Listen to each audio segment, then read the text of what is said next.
오늘 말씀 제목은 베냐민 내전 두 번째입니다.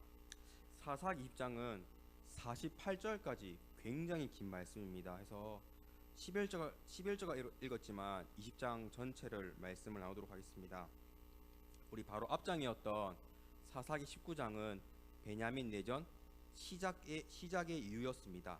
19장 내용은 이제 레위 사람에게 첩이 있었습니다. 이거 자체가 문제였죠. 하지만 이 첩이 음행을 해서 외도를 저질러서 집을 나갔습니다. 그래서 이 첩을 다시 데려오면서 베냐민 지파 그 중에 기브아 지역을 지나오는데 이 베냐민 지파 지역은 그 당시 동성애를 행했습니다. 그래서 레위 사람을 집단 동성애 성폭행하려고 했습니다. 하지만 레위 사람은 자기를 대신해서 첩을 밀어냈고 첩이 대신 집단 성폭행을 당하게 됩니다. 얼마나 이 성폭행이 심했는지 첩이 그 가운데 죽임을 당합니다. 이에 레위 사람이 베냐민 지파 즉 기브아 사람들을 복수하기 위해서 첩의 시체를 토막내서 모든 이스라엘 지파에게 보냅니다. 동성애, 집단 성폭행도 끔찍하지만 시체를 토막내는 끔찍한 사건이 또 일어납니다. 그만큼 사사기 시절은 베냐민 지파 외에도 모든 이스라엘이 죄악이 당했다는 것을 우리는 알 수 있습니다. 이제 이 토막난 시체를 보고 나서 이스라엘 모든 지파가 모여서 큰 죄악을 행한 베냐민 지파를 처단하는 내용이 오늘 본문 말씀입니다. 오늘 본문이 우리에게 주는 메시지는 우리 이제 첫 번째 같이 읽겠습니다. 전쟁의 승리는 사람의 손에 달려 있지 않습니다. 우리 오늘 본문 1절 말씀을 합독하겠습니다. 이에 모든 이스라엘 자손이 단에서부터 브엘세바까지와 길앗 땅에서 나와서 그 회중이 일제히 미스바에서 여호와 앞에 모였으니. 베냐민 지파를 처단하기 위해서 모든 이스라엘 지파들이 미스바에 모였습니다. 먼저 사건의 경위를 알아보기 시작합니다. 왜 이런 토막난 지체가 우리에게 왔는가? 그래서 오늘 본문 4절 6절까지 이 레위 사람이 나와서 사연을 설명합니다. 베냐민 지파가 내 첩에게 끔찍한 죄악을 행했다라고 합니다. 그래서 이 말을 들은 이스라엘 모든 지파들이 다 같이 한마음 한뜻으로 베냐민을 공격해야 한다. 그 죄악을 끊어야 한다라고 결정합니다. 모두 다 같은 마음으로 베냐민을 공격하자라고 합니다. 물론 그 다음 장 21장에 보면 한 지파의 한 종족이 슬쩍 빠집니다. 하여튼 이 사람 빼고는 이 지파 빼고는 모든 이스라엘 지파가 베냐민을 공격하자라고 합니다. 그리고 전쟁에 앞서 먼저 베냐민에게 협상을 시도합니다. 이스라엘 지파가 모여와서 베냐민 지파에게 레위 사람 첩에게 범죄를 행한 불량배들을 그 동성애자들을 그 살인자들을 내어 우리에게 주라. 그러면 우리가 그 불량배들을 죽여서 그 범죄자들을 죽여서 악을 제거하겠다라고 합니다. 즉 범죄자만 넘기면 베냐민과 싸우지 않겠다라고 한 것입니다. 하지만 베냐민 지파가 이를 거절합니다. 범죄자들을 보호하고 지킵니다. 그리고 이스라엘과 싸우겠다라고 합니다. 그래서 베냐민 내전이 시작됩니다. 이때 이스라엘은 12지파는 11지파죠. 정확히 11지파는 기세가 등등합니다. 왜냐하면 병력 차이가 압도적으로 심했기 때문입니다. 이스라엘은 다 알다시피 총 12지파인데 베냐민 지파를 제외하면 11지파가 모였고 상대는 딱 한 지파였기 때문입니다. 우리 오늘 본문 말씀 읽지 않았지만 자막 보고 읽겠습니다. 15절에서 17절까지 말씀을 다 같이 읽겠습니다. 그때에 그 성읍들로부터 나온 베냐민 자손의 수는 칼을 빼는 자가 모두 26,000명이요 그 외에 기브아 주민 중 택한 자가 700명인데 이 모든 백성 중에서 택한 700명은 다 왼손잡이라. 물매로 돌을 던지면 조금도 틀림이 없는 자들이더라. 베냐민 자손 외에 이스라엘 사람으로서 칼을 빼는 자의 수는 40만 명이니 다 전사라. 베냐민의 총 병력은 기브하고 베냐민 사람이기 때문에 합쳐가지고 26,700명입니다. 700명입니다. 우리 그냥 기억하기 쉽게 설교하기 편하게 약 3만 명 하겠습니다. 반 올리면서 약 3만 명이 베냐민 지파였고 이스라엘 병력은 무려 40만 명이요. 게다가 다 전사라라고 합니다. 어중이 떠중이 당나라 군대가 아니라 전부 다 한 무예하는 사람들만 다 구성된 40만 명, 병력이 10배를 넘는 3만 명에 40만이면 10배가 넘죠. 거기다가 한 명 한 명의 무예가 뛰어난 전사들만 모였습니다. 엄청난 엘리트 집단에다가 병사도 더 많았습니다. 전투 차이가 심했습니다. 그래서 이스라엘은 처음에는 기세가 등등합니다. 전쟁에서 패배할 것으로 생각하지 않았습니다. 누가 봐도 10배 넘게 차이 나면 이길 수가 없는 압도적인 전쟁이기 때문입니다. 이제 이스라엘은 이제 이틀에 걸쳐 싸웁니다. 첫째 날 누가 이겼을까요? 베냐민이 이겼습니다. 40만 병사 중에 2만 2천 명이 죽었습니다. 다음 날에 이튿날 때 또 전쟁이 시작됩니다. 22절 말씀에는 이스라엘 사람들이 스스로 용기를 내어라고 되어 있습니다. 첫째 날은 우리가 졌지만 아직 38만 명이 남았고 우리가 더 강하다, 우리가 더 싸움을 잘한다, 용기를 내자, 용기를 가지고 또 다시 이튿날 전쟁이 시작됩니다. 둘째 날도 베냐민 지파가 소수였지만 전쟁에서 승리합니다. 이제 이스라엘 백성은 34만 명, 무려 6만 명이 이틀 동안 죽게 됩니다. 이스라엘은 압도적인 병력과 뛰어난 전투력을 가지고도 베냐민 지파에게 연패를 당합니다. 왜냐하면 이스라엘은 착각했기 때문입니다. 병력이 많아서 우리의 힘이 더 강하니 쉽게 이길 것이라고 생각했습니다. 그래서 스스로 용기를 내어서 싸웠지만 또 패배하게 됩니다. 분명 이스라엘 생각과 계산대로 이스라엘의 전투력이 압도적입니다. 10배가 넘는 전투력이었지만 이기지 못합니다. 그때서야 이스라엘이 하나님을 진심을 다해서 찾기 시작합니다. 그전에도 하나님을 찾았지만 그것은 형식적인 모습이었지 진심을 다한 모습이 아니었습니다. 사랑하는 성도님들, 전쟁의 승리는 사람의 숫자에 달려있지 않습니다. 다시 한번 말하겠습니다. 전쟁의 승리는 사람의 손에 달려있지 않습니다. 전쟁의 승리는 사람의 힘에 달려있지 않습니다. 전쟁의 승리는 오직 여호와 하나님께 달려있습니다. 사무엘상 우리 14장 6절 말씀을 쭉 앞에 잡아먹고 같이 읽겠습니다. 요나단이 자기의 머리를 든 소년에게 이르되 우리가 이 할례 받지 않은 자들에게로 건너가자. 여호와께서 우리를 위하여 일하실까 하노라. 여호와의 구원은 사람이 많고 적음에 달리지 아니하느니라. 사무엘상 14장 이 말씀이 전쟁의 승리는 사람의 손에 달려있지 않다, 사람의 숫자에 달려있지 않다를 잘 보여주는 사건입니다. 무슨 일이냐면 사무엘 14장에 블레셋이 이스라엘 공격합니다. 이때 이스라엘 병력은 고작 600명밖에 없었습니다. 그래서 사울 왕이 두려웠습니다. 이스라엘 두려웠습니다. 병력도 작고 블레셋 군대 숫자는 안 나왔지만 훨씬 더 많았습니다. 이때 사울 왕의 아들인 요나단 왕자가 자신의 무기를 든 자기 시종과 둘이서 단 2명이서 블레셋 군대를 공격합니다. 당연히 블레셋도 군대였고 무기도 많았고 더 강력했습니다. 하지만 왕자 요나단은 여호와의 구원은 사람이 많고 적음에 달려있지 않다라고 합니다. 무슨 말입니까? 전쟁의 승리는 사람의 손에 달려있지 않다라고 한 것입니다. 놀라운 신앙 고백을 하며 블레셋으로 단 2명이 쳐들어갑니다. 이 두 사람이 블레셋 공격할 때 사무엘상 14장을 보면 하나님께서 땅에 진동이 생겼고 큰 떨림이 있었다라고 말씀 기록하고 있습니다. 즉 공격하자마자 하나님께서는 요나단을 위해서 블레셋 군대에 큰 지진을 일으켰다라고 합니다. 그래서 요나단과 무기 든 소년 둘이서 블레셋 군대와 싸워서 승리합니다. 이걸 지켜보던 이스라엘은 그 모습을 보고 용기를 내서 블레셋과 싸워서 승리하는 사건이 있습니다. 이처럼 전쟁의 승리는 사람의 숫자, 사람의 손, 사람의 힘이 아닌 철저히 하나님께 달려 있습니다. 이 전쟁을 우리 인생에 비유하면 우리도 마찬가지입니다. 우리가 사는 인생은 반드시 사회생활을 하게 됩니다. 학생들이 공부한 이유가 무엇입니까? 대학 간 이유가 무엇입니까? 사회생활을 하기 위해서입니다. 사회생활은 다들 전쟁 같은 곳이다 라고 합니다. 또한 영의 눈으로 바라보면 사회생활 자체가 죄 유혹이 가득한 곳이지 않습니까?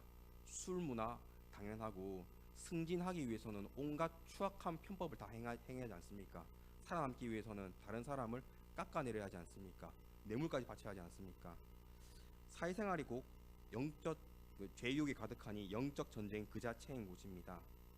하지만 전쟁 같은 인생에서 승리하는 건 내 힘에 달려 있지 않습니다.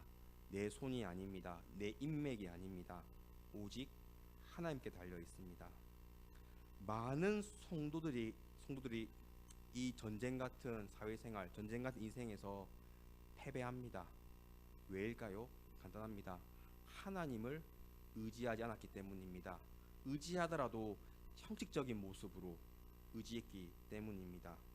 자신의 생각과 자신의 계획대로 내가 이걸 하면 승진하겠지, 내가 이걸 하면 월급이 올라가겠지, 내가 이걸 하면 이직할 수 있겠지라고 자기 생각 계획만 철저히 의지했기 때문에 반드시 실패하게 됩니다. 이스라엘도 40만 병력의 다 전사였습니다. 반드시 승리하겠다라고 했지만 연패하고 패배하고 말았습니다. 하나님을 의지할 때 내 인생은 나의 것이 아니라 하나님께 인도하신다는 하나님을 의지할 때 하나님께서 내 전쟁 같은 삶을 승리로 인도하십니다. 그렇기에 내가 지금 가지고 있는 목표가 있으면 그 목표에서 가장 먼저 된 것은 하나님이 되어야 합니다. 정보가 아니라 인맥이 아니라 물질이 아닙니다. 하나님 되셔야 합니다. 내 힘이 아닌 세상의 것이 아닌 하나님만 의지할 때 하나님께서 나와 함께 하시며 내 삶 가운데 있는 모든 전쟁 같은 삶에서 반드시 승리로 인도하십니다. 내 인생을 가장 좋은 길로 인도하십니다. 제가 저번 주 어린이부 줄 때 설교를 했었지만 저도 이제 초등학교 때 아직도 기억하는데 3학년 때 이제 IMF가 왔습니다. 그때 교회에서 기도하던 분들은 IMF 가운데 어떻게든 경제활동을 영위해 갔습니다. 기도하지 않는 성도는 IMF 때 다 백수되고 다 교회를 욕하고 다 떠났습니다. 이처럼 아무리 삶이 최악이라 할지라도 IMF보다 힘든 삶이 코로나도 IMF보다 아니었던 것 같습니다. 힘들다 할지라도 하나님을 의지한 성도는 하나님께서 반드시 승리케 하시고 피할 길을 내어주십니다. 오늘 말씀 마음에 새겨서 전쟁 같은 인생, 전쟁 같은 사회생활에서 하나님만 의지해서 늘 승리하시는 성도 되시길 간절히 축원합니다. 우리 두 번째 주제 같이 읽겠습니다. 성도는 가장 먼저 회개해야 합니다. 오늘 본문 18절 말씀 우리 같이 읽겠습니다. 이스라엘 자손이 일어나 베델로 올라가서 하나님께 여쭈어 이르되 우리 중에 누가 먼저 올라가서 베냐민 자손과 싸우리까 하니 여호와께서 말씀하시되 유다가 먼저 갈지니라 하시니라. 이스라엘이 베냐민전에서 이틀 연속 패배했다라고 합니다. 이틀 연속 패배했을 때 드디어 우리들만의 힘으로는 이길 수 없다는 것을 깨닫게 됩니다. 그런데 이스라엘은 연패하는 동안 오늘 본 말씀을 쭉 살펴보면 기도를 합니다. 물론 형식적인 기도이지만 기도를 합니다. 첫 번째 기도 내용은 방금 읽은 18절 내용인데 우리가 너무 강하니 하나님 우리 중에 누가 먼저 올라가서 베냐민과 싸울까요? 라고 합니다. 40만 명 되니까 다 출발할 필요가 있나, 대표가 나가 싸우리 이렇게 생각한 겁니다. 하나님께서 말합니까? 여기 말씀하시되 유다가 먼저 갈지니라. 하나님께서 기도를 들으시고 응답하십니다. 유다가 먼저 가라라고 말씀했습니다. 기억하셔야 합니다. 유다가 먼저 가라. 딱 이렇게만 말씀하십니다. 그 유다 지파가 앞장서서 싸웁니다. 이것이 첫째 날 전쟁입니다. 대패를 합니다. 그 다음 이스라엘 백성이 하나님께 나가서 기도를 합니다. 먼저 그 전에 스스로 용기를 내서 군대를 다시 모으고 하나님께 기도합니다. 이번에는 더욱 간절히 기도합니다. 23절 말씀인데 23절 보시면 눈물을 흘리면서 기도를 합니다. 그때 하나님께서 하신 말씀이 올라가서 치라라고 짧게 말씀하십니다. 그래서 둘째 날 전투가 시작됐는데 이스라엘이 패배하게 되었습니다. 이스라엘은 기도를 안 한 것이 아닙니다. 전투력도 월등히 강했고 기도도 했습니다. 하지만 이틀 연속 패배했습니다. 특히 둘째 날은 눈물 흘리면서 기도까지 했는데 졌습니다. 한 가지가 빠졌기 때문입니다. 무엇일까요? 가장 중요한 회개가 빠졌기 때문입니다. 사사기의 중심 주제가 있는데 그 중 하나가 바로 회개입니다. 이스라엘 백성이 회개할 때 하나님께서 사사를 보내주십니다. 그냥 보내주지 않습니다. 회개를 보내주십니다. 이처럼 이스라엘 백성은 회개하지 않았습니다. 구약 시대에는 회개를 하려면 한 사람이 필요한데 바로 제사장이 필요합니다. 제사장이 속죄제, 속건제, 화목제 이 세 가지 중에 하나를 해서 하나님께 회개의 제사를 드려야지 하나님께서는 죄를 용서해 주었습니다. 이것이 하나님께서 말씀하신 율법이자 모세오경에 기록된 회개의 방법입니다. 하지만 첫째 날 기도인 18절을 보시면 제사장이 등장하지 않습니다. 둘째 날 기도인 23절을 보시면 눈물을 흘렸지만 제사장이 역시나 등장하지 않습니다. 둘째 날의 기도는 우리가 알 수 있는 것은 무엇이냐면 이들이 흘렸던 눈물은 회개의 눈물이 아니었던 것입니다. 비록 지금 6만 명이 죽었습니다. 자신의 형제, 자신의 전우, 자신의 친척들이 죽었기 때문에 유족이 돼버린 내 사랑하는 사람이 잃은 형제의 잃은 슬픔의 눈물 또는 압도적인 전투에 패배했으니 너무나 분하고 억울하지 않겠습니까? 억울한 눈물로 추측이 됩니다. 그래서 하나님께 보실 때 이스라엘 11지파나 베냐민 지파나 서로 싸우고 있는데 하나님 보실 때는 똑같은 죄인이었습니다. 사사기 전체 내용이 이스라엘 모든 지파가 범죄를 했기 때문에 똑같은 범죄였습니다. 그래서 아무리 기도해도 하나님께서는 승리를 주지 않았습니다. 그래서 이제 셋째 날이 되었습니다. 셋째 날을 달랐습니다. 오늘 조금 긴데 오늘 본문 26절에서 28절까지 길지만 같이 읽겠습니다. 이에 온 이스라엘 모든 백성이 올라가 베델에 이르러 울며 거기서 여호와 앞에 앉아서 그 날이 저물도록 금식하고 번제와 화목제를 여호와 앞에 드리고 이스라엘 자손이 여호와께 물으니라. 그때에는 하나님의 언약궤가 거기 있고 아론의 손자인 엘르아살의 아들 비느하스가 그 앞에 모시고 섰더라. 이스라엘 자손들이 여쭈기를 우리가 다시 나아가 내 형제 베냐민 자손과 싸우리까 말리까 하니 여호와께서 이르시되 올라가라. 내가 그를 내 손에 넘겨주리라 하시는지라. 아멘. 첫째 날도 기도했고 둘째 날 기도했습니다. 하지만 셋째 날의 기도는 달랐습니다. 먼저 26절 보시면 금식했습니다. 날이 저물도록 하루 종일 금식했습니다. 그리고 제가 아까 말한 회개하려면 화목제를 드려야 했습니다. 화목제를 드렸습니다. 또한 27절에 하나님의 언약궤, 하나님께서 함께하신 상징인 언약궤가 그때서야 나타났습니다. 그리고 제가 말했죠. 구약성에 기록되어 있죠. 화목제, 즉 회개하기 위해서는 제사장이 필요하다고 했습니다. 드디어 셋째 날은 28절에 아론의 손자인 엘르아스 아들 비느하스가 그 앞에 모시고 섰더라. 언약궤를 모시고 선 사람이 아론의 손자인 비느하스다라고 성경은 기록했습니다. 비느하스 제사장이 등장합니다. 비느하스는 제가 2년 전에 설교한 적이 있는데 민수기 25장에 기록된 바알부올 사건에 등장한 사람입니다. 그래서 오늘 본문은 마지막 사사였던 삼손 이후가 아니라 초창기 사건입니다. 온니엘 시대의 사건으로 보여집니다.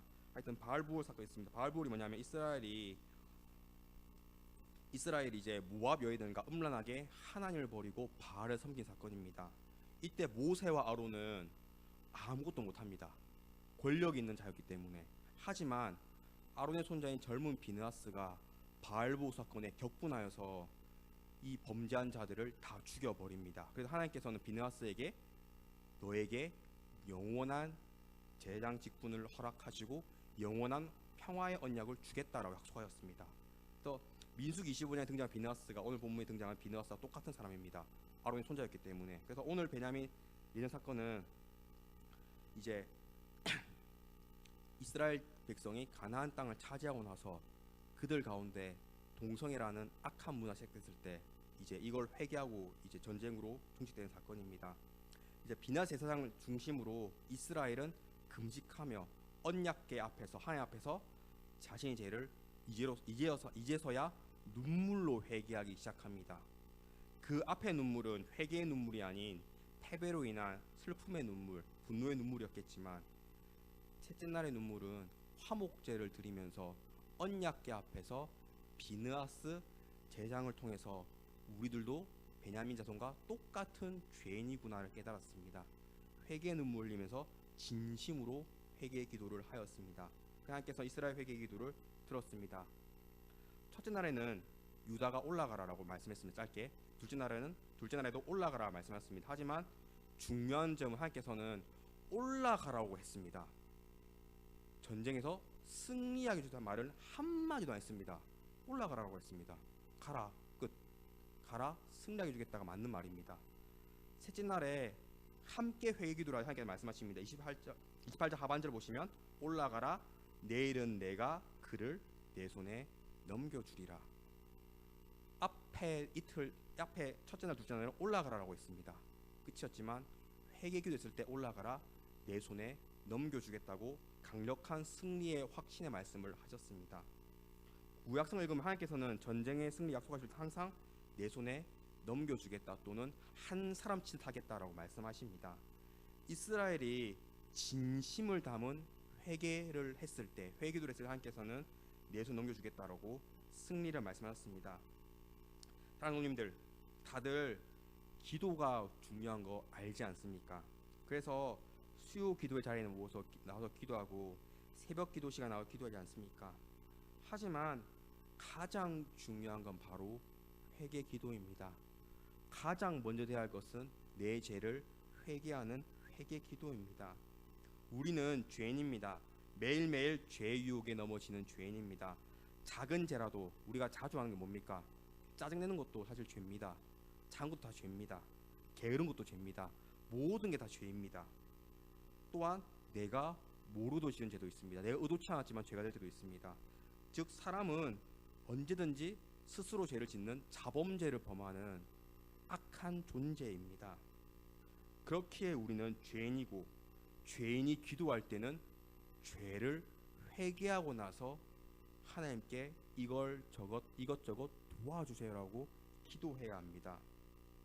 이스라엘이 회개하지 않고 누가 올라갈까요? 라고 했을 때 하나님께서는 올라가라 라고 했을 때 계속 패배했습니다. 하지만 회개 기도했을 때 내 손에 넘겨주겠다라고 말씀하시고 셋째 날에 이스라엘이 승리하게 됩니다. 지금 시대는 구약 시대와 다르게 제사장이라든지 화목제를 드릴 필요가 없습니다. 왜냐하면 신약성을 읽어보면 예수님께서 우리의 제사장이 되어주시고 예수님께서 본인의 몸을 직접 십자가에서 화목제물로 드렸기 때문에 우리는 예수님께 나와 예수님의 이름으로 예수님의 십자가의 보혈의 피를 바라보고 보혈의 피로 내 죄를 씻어주세요라고 회개 기도하면 죄가 용서받습니다. 구약에 비하면 얼마나 편한 시대입니까? 하나님은 거룩하신 분이기에 죄와 함께하지 않습니다. 그래서 이스라엘이 느하스를 통해서 회개한 것처럼 우리 성도는 예수님을 통해서 회개해야 합니다. 오늘 비느하스의 모습은 어찌 보면 예수님의 모습입니다. 이처럼 우리가 예수님을 통해서 회개할 때 하나님께서 내 기도를 들으십니다. 예수님께서 요한복음 말씀했습니다. 다 아는 말씀입니다. 나는 길이요 진리요 생명이니 나를 말미암지 않고는 아버지께로 올 자가 없느니라 말씀처럼 예수님을 통하지 않고 예수님께 회개하지 않고 예수님의 십자가의 보혈의 피로 내 죄를 씻지 않고서는 아버지께 올 자가 없느니라. 하나님께서는 내 기도 소리를 듣지 않으십니다. 내 기도에 응답하지 않습니다. 이 말씀처럼 예수님께 회개할 때 우리는 기도 응답을 하나님과의 관계가 회복됩니다. 그렇게 우리는 기도 가운데 반드시 회개 기도가 먼저 되어야 합니다. 회개할 때 예수님께서 보혈의 피로 내 죄를 씻겨줄 때 내 기도가 하나님 앞에 상달됩니다. 가만 보면 회개를 안 할 때가 많습니다. 저도 마찬가지입니다. 그럴 때일수록 우리는 내가 죄인임을 깨닫고 겸손히 예수님께 나와서 회개 기도해야 합니다. 내 기도가 막힌 것 같다고 하면 하나님께 문제가 있을까요? 나한테 문제가 있을까요? 내 문제입니다. 하나님은 살아계시고 전능하신 분이기에 하나님께 문제가 있을 리는 절대 없습니다. 유한하고 불완전한 인간에게 문제가 있습니다. 그때 내가 과연 어떤 죄를 지었는가, 내가 건성으로 예배를 드리지 않는가, 내가 뭐 거짓말, 내가 욕하지 않는가, 내가 뭐 헌금 빼먹지 않았다든가, 내 죄를 깨닫고 하나님께 나와서, 예수님께 나와서 회개 기도할 때 다시 기도가 흘러 들어가 역사합니다. 오늘 말씀 마음에 새겨서 늘 내 자신이 죄인임을 깨닫고 회개 기도로 죄를 용서받고 하나님과 다시 회복되어 모든 기도에 넘치도록 응답받으시는 성도 되시길 간절히 축원합니다. 우리 세 번째 주제 같이 읽겠습니다. 악인의 끝은 패배와 심판만이 기다리고 있습니다. 우리 오늘 본문 47절과 48절 말씀 같이 합독하겠습니다. 베냐민 사람 600명이 돌이켜 광야로 도망하여 림몬 바위에 이르러 거기에서 넉 달 동안을 지냈더라. 이스라엘 사람이 베냐민 자손에게로 돌아와서 온 성읍과 가축과 만나는 자를 다 칼날로 치고 닥치는 성읍은 모두 다 불살랐더라. 비느하스 제사장을 중심으로 이스라엘 회개했을 하나님께서는 내 손에 넘겨주기를 약속하였습니다. 셋째 날은 다시 베냐민과 전쟁합니다. 이때 이스라엘이 대승을 거둡니다. 그 전에 있는 기세 등등에서 자기의 힘에 있어서 자신의 힘에 믿어서 무작정 쳐들어갔습니다.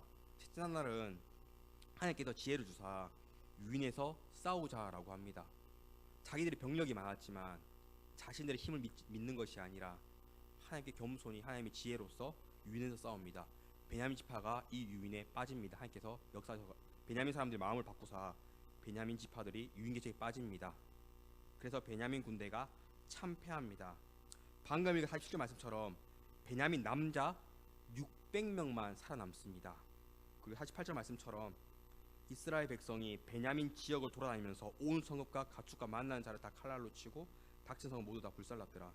베냐민 사람 600명을 제외하고 베냐민 자손 남녀노소 짐승까지 전부 다 칼날로 쳐 죽이고 베냐민 성읍들은 전부 다 불을 질러 버렸습니다. 말 그대로 이제 이걸 초토화라고 하지 않습니까? 베냐민 자손이 초토화 당했습니다. 물론 이스라엘도 제가 설교한 것처럼 죄인이었지만 베냐민은 동성애와 힘이 약한 여성을 집단 성폭행으로 살인하는 끔찍한 악인들이었습니다. 그리고 죄인을 반환했을 때도 범죄자들을 지켰습니다. 그래서 하나님께서는 이스라엘 지켜서 강력하게 심판하였습니다. 생각해봐야 할 것은 베냐민은 악인들인데 처음엔 잘 나갔습니다. 첫째 날에서 승리하고 둘째 날도 승리했습니다. 이처럼 악인들은 처음에는 잘 나갑니다. 처음에는 형통합니다. 다 잘 됩니다. 나쁜 사람이 잘 산다는 말처럼 정말 잘 됩니다. 하지만 악인의 삶은 처음에는 잘 나가더라도 그 끝은 반드시 심판만이 기다리고 있습니다. 베냐민도 이틀 동안 승리했지만 마지막 셋째 날은 초토화를 당한 것처럼 악인에게도 반드시 심판이 임하게 됩니다. 우리 잠언 24장 19절 20절 말씀 앞에 자막 보고 같이 읽겠습니다. 너는 행악자들로 말미암아 분을 품지 말며 악인의 형통함을 부러워하지 말라. 대저 행악자는 장래가 없겠고 악인의 등불은 꺼지리라. 잠언 말씀에도 행악자, 즉 악을 행하는 자들을 부러워하지 말라라고 합니다. 악인의 형통을 부러워하지 말라라고 합니다. 왜냐하면 악을 행하는 자들은 장래가 없고 악인의 등불은 꺼진다. 무슨 뜻입니까? 반드시 심판받고 반드시 멸망받는다라는 뜻이기 때문입니다. 가끔 뉴스를 보면 전세 사기라든지 보이스 피싱, 스미시 피싱이라든지 삼성 같은 대기업의 반도체 기술을 빼돌리는 산업 스파이라든지 온갖 사기꾼과 범죄자들이 등장합니다. 이 범죄자들은 이 한 번으로 수백억, 수천억을 법니다. 그런데 한국은 굉장히 황당한 나라인데 경제사범 최고 5년이라고 합니다. 그리고 초범이라고 반성하고 있다라고 하면 3년까지 깎인다라고 합니다. 중국에서 전세 사기라든지 전세 사기 아니라 전세 없죠. 부동산 사기라든지 반도체 기술 빼돌렸다라고 하면 사형이라고 하고 미국은 무기징역이라고 합니다. 매국노라면서. 한국은 굉장히 범죄하기 좋은 나라입니다. 그래서 뉴스 반응 보면 전부 다 야 나도 사기칠까? 나도 전세 사기칠까? 나도 삼성 들어가도 반도체 빼가지고 수백억 받고 감옥 한 5년 3년 갔다 오고 평생 떵떵 살까라고 합니다. 이 굉장히 반응이 뜨겁습니다. 젊은 사람들 사이에서는. 하지만 기억하셔야 합니다. 악인은 반드시 심판받습니다. 감옥 가는 게 심판이 아니라 그 삶 전체가 심판받습니다. 하나님은 살아계시며 정의와 공의의 하나님이십니다. 그렇게 반드시 악인은 심판하십니다.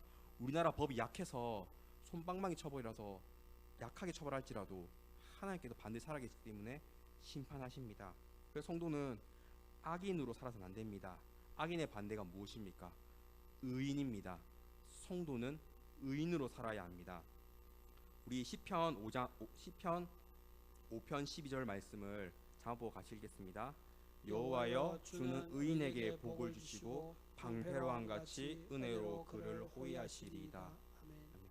시편 말씀에도 하나님은 의인에게 복을 주시고 은혜의 방패로 지켜준다라고 되어 있습니다. 즉 하나님은 악인과 함께하는 것이 아니라 의인과 함께하시며 의인에게 복을 주시고 의인에게 은혜를 베푸시고 의인을 지켜준다고 성경은 기록하고 있습니다. 그 성도는 의인으로 살아가야 합니다.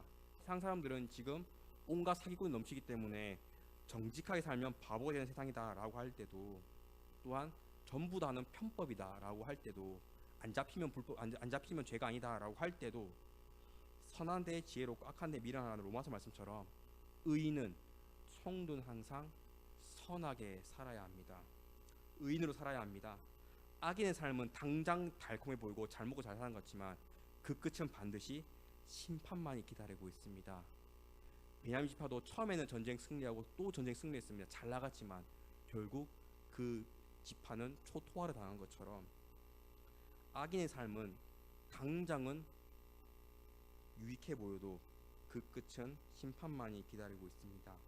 성도는 이 세상, 악한 세상 가운데 의인으로 살아야 합니다.